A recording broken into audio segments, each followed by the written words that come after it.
किसी ठोस पदार्थों को सीधे वाष्प में परिवर्तन कहलाता है। ऊर्ध्वपातन। वाष्पन की प्रक्रिया से उत्पन्न होती है। ठंडक। वायु का दाब जैसे जैसे घटता है वैसे वैसे द्रव का क्वथनांक घटता है। गैस या द्रव में परिवर्तन कहलाता है। संघनन। वह ताप जिस पर ठोस द्रव में परिवर्तित होता है कहलाता है द्रवनांक। द्रवनांक। पदार्थ के कणों को एक साथ बांध कर रखने वाला बल कहलाता है ऊर्ध्वपातन। अनुनक बल। अंतरानुनक बल।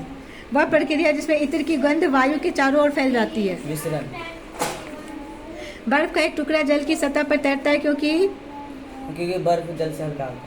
100 डिग्री सेल्सियस पर ताप पर केल्विन के मान होते हैं 400 से 400। 400 100 डिग्री सेल्सियस पर 373.15 केल्विन।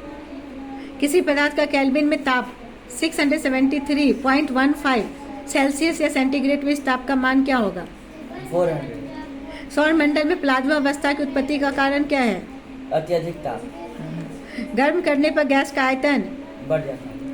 आर्द्र वायु में गीले कपड़े सूखते हैं तेज वाष्प में उमेश के कारण। हवादार जगहों पर द्रव के वाष्पन का वेग बढ़ जाता है। हवादार जगहों पर द्रव का वाष्पन का वेग बढ़ जाता है। वही तो है, वायु दाब वाला घट जाता है। यहाँ पर गलत हो गया ना।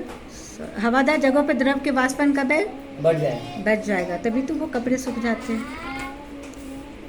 पदार्थ अत्यंत सूक्ष्म डैश का बना होता है। कणों। पदार्थ की 3 अवस्था होती है, ठोस, द्रव और गैस। द्रव और गैस की तुलना में ठोस में उपस्थित अंतरानुनक आकर्षण बल डैश होता है अधिक होता है। किसी ठोस पदार्थ का द्रव में परिवर्तन डैश कहलाता है द्रवन। द्रवन। किसी द्रव का वाष्प में परिवर्तन डैश कहलाता है वाष्प। ठोस पदार्थ का सीधे गैस में परिवर्तन पातन।